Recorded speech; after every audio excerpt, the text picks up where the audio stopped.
Risalah ini akan kami sampaikan kepada orang yang sehat dan sakit, orang yang kaya dan juga miskin, para pemimpin dan masyarakat, orang cerdas dan juga orang yang bodoh, laki-laki dan perempuan, anak kecil ataupun orang dewasa. Ingatlah saudaraku, kita akan mengakhiri kehidupan dunia ini. Ada batas waktu di mana kita semua akan meninggalkannya. Semua yang kita kumpulkan dari rumah yang mewah, kendaraan yang kita banggakan, pasangan hidup, apa saja dari pakaian, bahkan perlengkapan dan pernak-pernik kehidupan ini, semuanya akan ditinggal. Pasti kita akan meninggalkannya. Nabi SAW bersabda dalam sebuah hadis yang sahih, kalau anak Adam meninggal dunia, akan ikut bersamanya ke kuburan tiga: keluarganya, hartanya, dan amalnya. Serta akan pulang dua, keluarganya akan pulang. Secinta-cintanya seorang istri pada suaminya, pasti dia tidak akan pernah menginap di kuburan itu. Dia akan pulang. Cinta-cintanya seorang suami pada istrinya juga tidak akan tinggal menemani istrinya di kuburan. Orang tua dengan anak, teman dengan temannya, bawahan dengan atasannya, semuanya akan meninggalkan kuburan tersebut. Begitu juga dengan harta. Mobil semewah apapun hanya diparkir di pagar kuburan. Setelah itu akan dibawa pulang menjadi warisan. Yang tinggal bersama kita hanya satu: amal kita, yang selama ini selalu kita lalaikan. Mikrofon masjid dengan keras, panggilan dari Allah, hayya 'alas shalah, hayya 'alal falah, ayo salat, ayo menuju kepada kemenangan, kita lalaikan. Orang miskin yang mengetuk-ngetuk kaca mobil di sebelah rumah orang miskin tidak makan, mengulurkan tangannya, lalu syaitan membisikkan kuping kita mengatakan orang itu masih muda, masih kuat, lalu kita mengiyakan syaitan sehingga kita tidak mengeluarkan sedekah tersebut.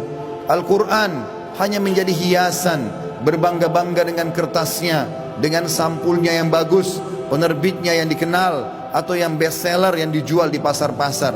Bukan lagi berfungsi sebagai ayat-ayat Allah, peringatan yang harus dibaca dan jadi prinsip hidup, hanya menjadi sebuah kenangan saja. Begitu juga dengan orang tua yang dilupakan, hanya kena jabatan yang sudah naik, harta yang sudah mulai melimpah, memiliki pasangan yang cantik, anak-anak yang banyak, sehingga orang tua di kampung halaman dilupakan. Telepon pun hanya setahun sekali. Tidak ada lagi kejar pahala dan surga dari kedua orang tua. Padahal seorang salafus saleh pernah menemukan salah satu orang tuanya meninggal, lalu dia menangis terisak-isak. Kemudian murid-muridnya menanyakan, kenapa anda menangis?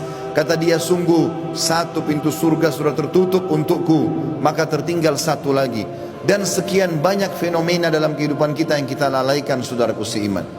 Dengarkan dan renungi baik-baik bagaimana Allah mengingatkan dalam kitabnya tentang masalah hari pulang ini. Yang pertama, disebutkan di dalam Al-Quran surah Al-Baqarah ayat 281. Allah berfirman, dan kekal ditilawakan oleh orang-orang beriman sampai hari kiamat. A'udzu billahi minasyaitonir rajim.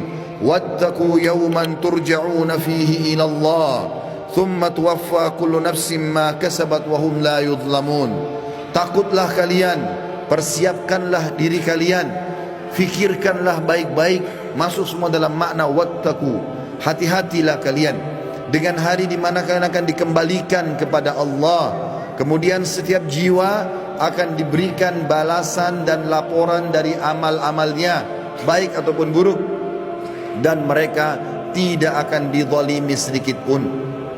Kalau hari ini teman-teman kita melihat seseorang kerabat kita, teman sejawat kita, partner bisnis kita dibungkus dengan kain kafan dan meninggal, dan kita mengantar ke kuburan sebagaimana mungkin itu sudah pernah kita lakukan, maka satu waktu nanti kita yang akan diantar. Teman-teman sekalian masih malas sholat, sholatlah teman-teman sebelum anda disolati oleh orang-orang. Banyak orang meninggalkan saf pertama masjid, padahal itu keutamanya sangat besar, tapi dia menunggu dia akan disolati di saf pertama pada saat meninggal dunia. Ini kerugian, penyesalan akan datang terakhir, saudaraku seiman.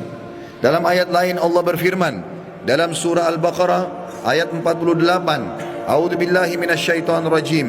Wattaqu yawman la tajzi nafsun an nafsin syai'a wa la yaqbalu minha syafa'atun wa la yu'khadhu minha 'adlun wa la hum yunsarun.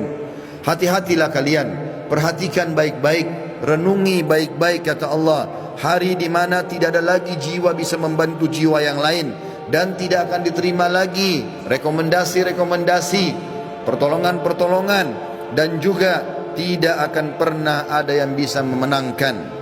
Di dalam ayat yang lain juga Allah mengingatkan surah Luqman, surah nomor 31 dalam Al-Quran ayat 33. A'udzu billahi minasyaitonir rajim. Ya ayyuhan nas, ya ayyuhan nas ittaqu rabbakum wakhshaw yawman la yajzi walidun an waladi wala